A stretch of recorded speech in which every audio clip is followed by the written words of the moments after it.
I shouldn't have been watching her. Across the low fence, the last sunlight catching the dust motes above her, Elena was eating alone again, just rice and maybe a handful of something green. Her fork paused halfway to her mouth, and the silence seemed to grow heavy, thick with everything that wasn't being said between her and the ghost beside her empty chair. If this already feels a little too close to home, stay with me. Tap the thumbs up so this story finds more hearts that need it tonight, and maybe share it with someone who once made yours race the same way. Hey dear, welcome to Hearts Entangled, a gentle corner for love, healing, and the quiet stories we rarely find the courage to voice. If soft, lingering tales about human connection mean something to you, then you're exactly where you belong. So before we dive in, do me a small kindness. Hit subscribe, tap the like button, and maybe hold something warm between your palms. This story wants you to feel with it, because today's story might be the reminder your heart didn't realize it was waiting for. Now let's begin. The air in Fort Collins was starting to cool, the foothills just visible over the roofline, dark blue and distant. My own plate sat untouched on the worn pine table inside. I was an electrical tech for the city, Noah Klein, 29, the man who fixed what was broken but never touched what was fragile. My life was defined by clean lines, predictable currents, and a strict emotional minimalism that felt safer than any fortress. I restored power, I didn't seek it. And yet, for the last 6 weeks, the quiet hum of her loneliness had short-circuited my routine. Elena Ruiz, the UX designer across the way, was perpetually waiting for her husband, the consultant, to call, to return, to simply exist in the same hemisphere. Most nights, she ate dinner on that patio, the setting sun painting the scene in a kind of sad, golden finality. I'd watched her gently wipe the dust off the second chair, the one always empty. My internal rule was simple, hardened by years of solitary living. Don't interfere, don't want more than what's offered. I was out there watering a sad little bush that was never going to make it, trying to look busy, trying to look like a man comfortable being alone.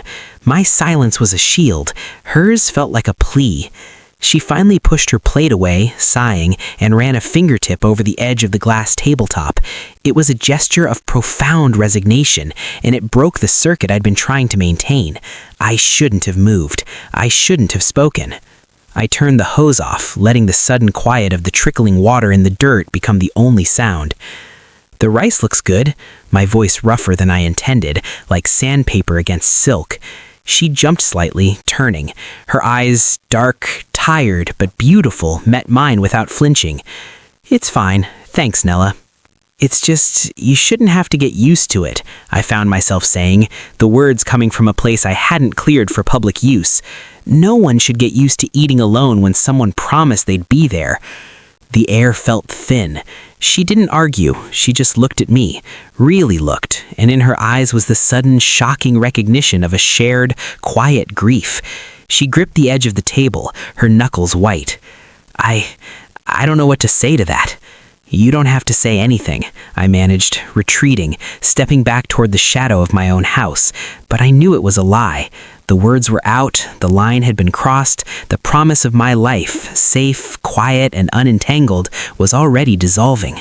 I cut my eyes toward the dark sky rolling in over the peaks.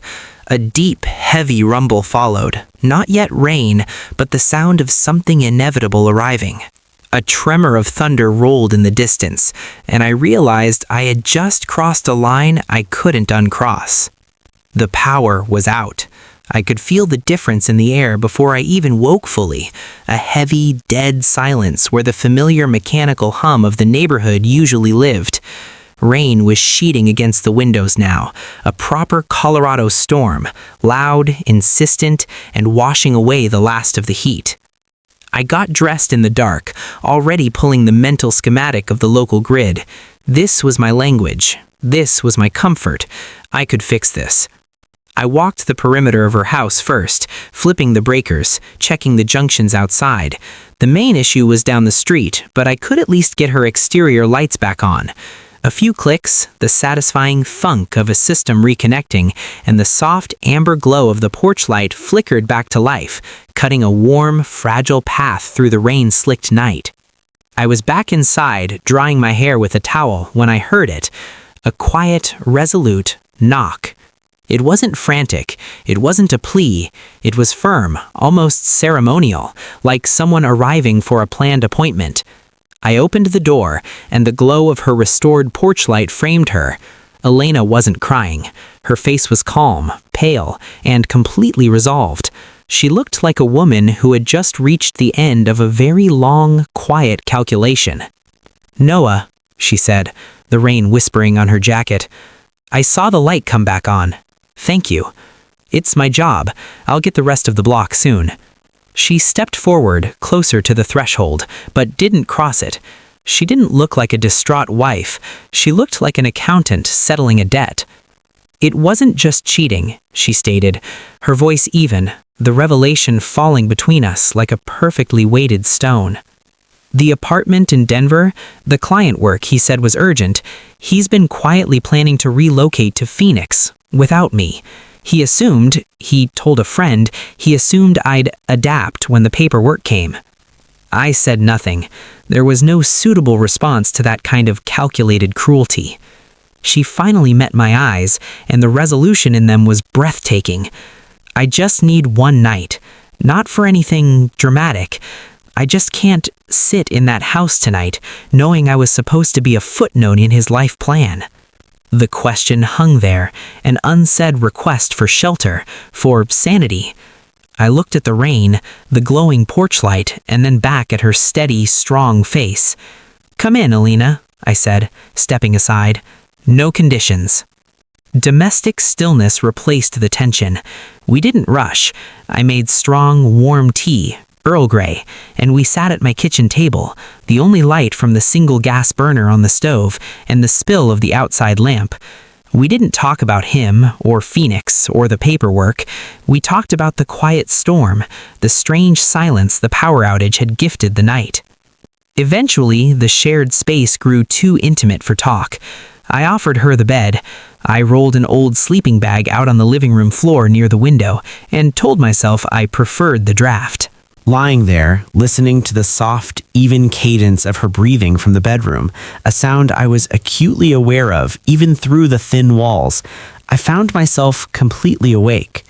My house, which had always been my anchor, my solitary shelter against the world, no longer felt like a place of retreat. The door had opened, and I realized with a sudden sinking finality that this quiet, unassuming space was no longer a shelter, it was a threshold. The days began to blend, folding into one another without explanation or fanfare. There was no conversation about how long Elena would stay, no lease signed, no formal arrangement made. She was simply there. Her presence settled into the house, Noah's house, not as an invasion, but as a subtle, structural realignment. He started noticing the small, unconscious ways she took up space. The scent of her expensive citrus and mint soap lingered in the bathroom long after she'd left for the kitchen. Her laptop, a sleek monument to her busy, connected world, was set up on the unused dining table, now draped with charging cords and scattered sticky notes. He learned the rhythm of her footsteps on the old wooden floor, a light, purposeful cadence that differed entirely from his own heavy, measured tread. Emotional intimacy grew not through long, romantic confessions, but through shared routines, the quiet choreography of two lives learning not to collide. Noah still left the house before dawn for his municipal routes, fixing wires in the cold pre-morning silence. When he returned, there was always coffee, not the instant kind he grudgingly tolerated, but dark, rich French roast, already brewed. Elena, for her part, had stopped apologizing for using his small kitchen. She cooked, sometimes humming a low, wordless tune, and the house began to smell less of dust and more of thyme and roasted garlic. Noah, the man whose values were shown through the quiet dignity of restoring systems no one else noticed, opened emotionally through action, not confession. He didn't tell her he was worried about her well-being. He simply installed a small, better reading lamp near her workspace. He didn't ask about the divorce lawyer she had quietly started consulting downtown. Instead, he made sure her car's oil was changed and the tires were properly inflated for the winter ahead. These were his love languages: utility, protection, and silent maintenance. And Elena? She was slowly, visibly beginning to knit herself back together. She hadn't sought dependence, she sought breathing room. She used his house as a staging ground for regaining her agency. She'd spend hours on calls, her voice strong and professional, discussing wireframes and user experience, slowly reclaiming the powerful self her husband had tried to marginalize. The sadness in her eyes hadn't vanished, but it had receded, replaced by a cool, strategic determination. One evening, they were sitting on the worn, upholstered sofa in the living room, a rare moment of shared, simultaneous relaxation.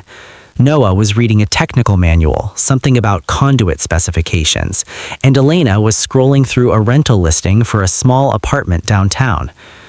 She looked up at him, a genuine smile beginning to curve her mouth, something rare and bright. She looked up at him, a genuine smile beginning to curve her mouth, something rare and bright. "The pictures are terrible," she observed, pointing to her screen. "They used a fisheye lens. It makes the living room look like a bowling alley." Noah, without thinking, let out a startled, deep-bellied laugh. It was a sound he hadn't heard himself make in years, a spontaneous combustion of pure, unmanaged joy. It was loud, too loud, echoing off the high ceilings. Elena started laughing too, a sound that was musical, light, and completely unrestrained. She buried her face in her hands, shaking her head. "A bowling alley, Noah." The laughter lasted for a dizzying, weightless minute. Then, just as abruptly, it stopped. The silence that followed was immense, heavy not with tension, but with sudden, terrifying realization. They looked at each other, still breathing hard, the tears of joy lingering on the corners of their eyes. This moment, this shared, untainted eruption of happiness, felt terrifyingly permanent. It was the moment they both understood, without needing to speak a single word, that the shape of their lives had been fundamentally and perhaps irrevocably altered. They were no longer just neighbors sheltering a storm, they were a we, and the possibility of breaking that we felt suddenly unbearable. The soft, fragile permanence established in the living room was immediately tested. It happened 3 days later on a job site near Horsetooth Mountain. A simple fix, replacing a rusted junction box near a steep embankment. The ground was loose, the rain from last week still saturating the dirt, and Noah, distracted by the memory of Elena's laugh, misjudged the weight of the old metal casing. It slipped. He reacted quickly, shielding the live wires, but the edge of the box caught his forearm just above the elbow. Not serious, just a deep, ugly gash, but enough to send him straight to the walk-in clinic for stitches and a mandatory 3 days off work. He returned home, looking pale and thoroughly annoyed, the white bandage stark against his tanned skin. This was the first time Elena saw his vulnerability. The man who fixed everything, broken himself. "What happened?" she asked, the professional detachment of the past few weeks instantly collapsing into genuine, raw worry. She dropped the tablet she was holding. "Nothing," he said, downplaying it immediately, his usual response. "Stupid accident, loose dirt, I'm fine." But roles had reversed. She worried and he withdrew. She ignored his attempts to minimize it, gently guiding him to the sofa. She brought him ice, a clean cup of water, and then, with meticulous care, she changed the dressing, her touch light and professional. Her fingers were warm on his skin, a steady, nurturing contrast to the cold sterility of the wound. "You're usually so careful," she murmured, not an accusation, but an observation filled with soft concern.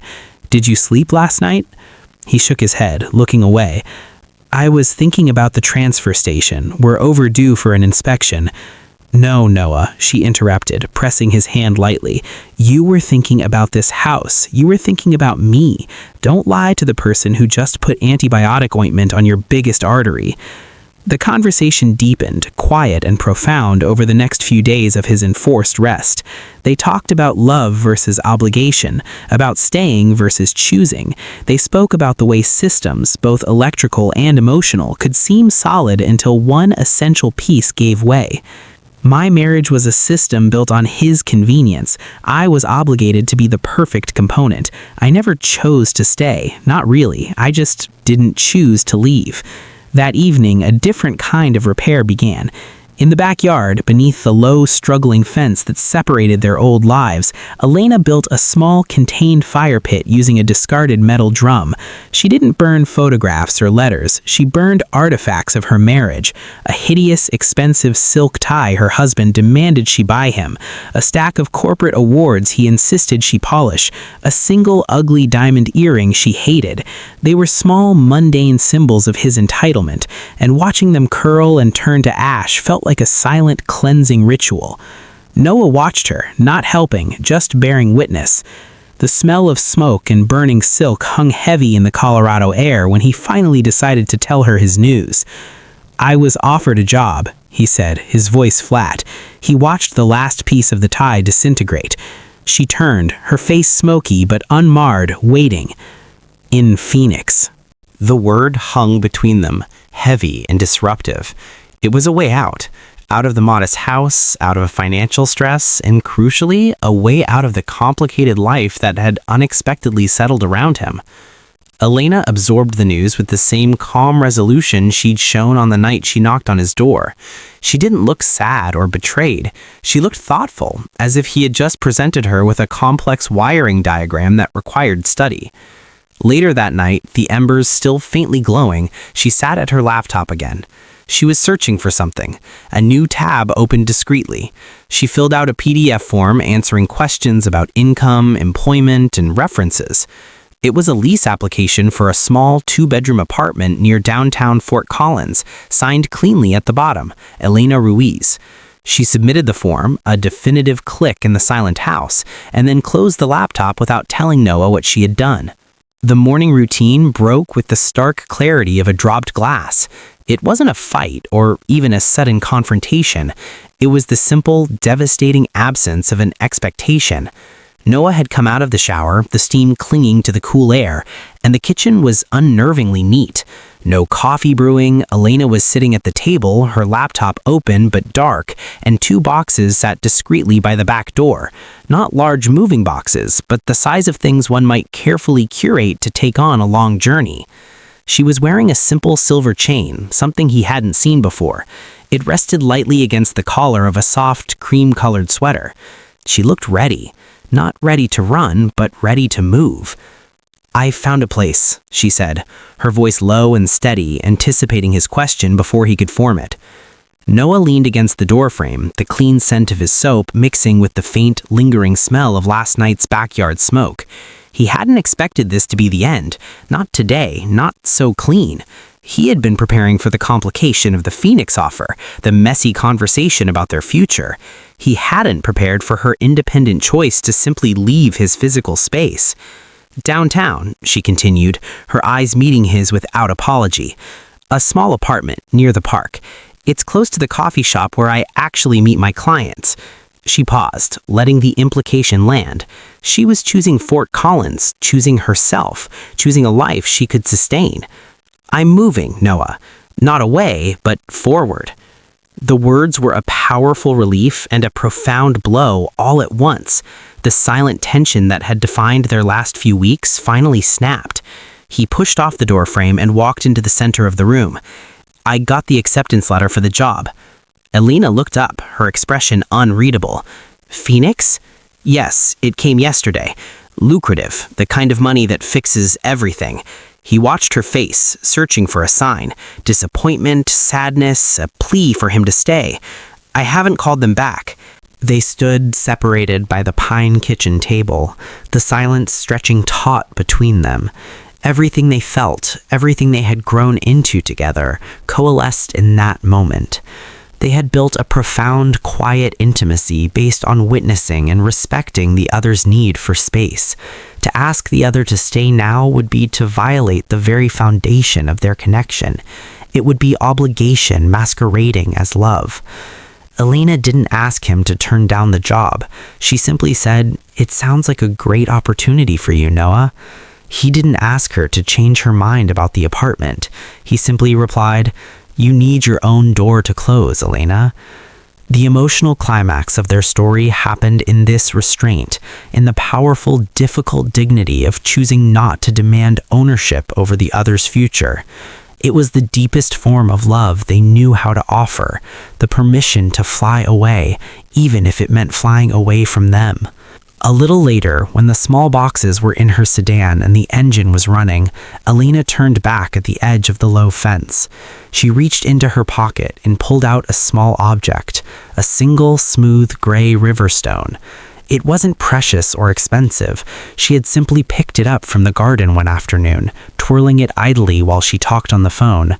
She placed it carefully on the worn pine table where they had shared tea in the dark. "It's nothing," she whispered, her voice catching on the word. "Just a reminder that I was here, and that I'm okay." It was a token of trust, not romance, a quiet symbol that she had left stronger than she arrived. Then she was gone. Noah stood alone on the porch, his good hand resting on the railing, watching her small car pull onto the street and disappear around the corner. The silence of the house settled back in, but it felt different now. It didn't feel empty. It felt vast. Time moved gently forward, not erasing, but altering. The acceptance deadline for the Phoenix job came and went. Noah turned it down. The call was simple, brief, and carried no regret. He didn't need to escape Fort Collins anymore because the life he had built here, the quiet structure he had valued, was no longer a cage. Elena hadn't given him a reason to run away. She had given him a reason to stay and re-inhabit his own truth. His life continued, but every routine was subtly changed. He still fixed wires, still ensured the grid was functional, but now he understood the importance of the human connection beneath the current. He realized he hadn't just been fixing power lines, he had been protecting the fragile connection between people and their homes. He incorporated what Elena gave him without clinging to her memory. He kept the good coffee and the better reading lamp.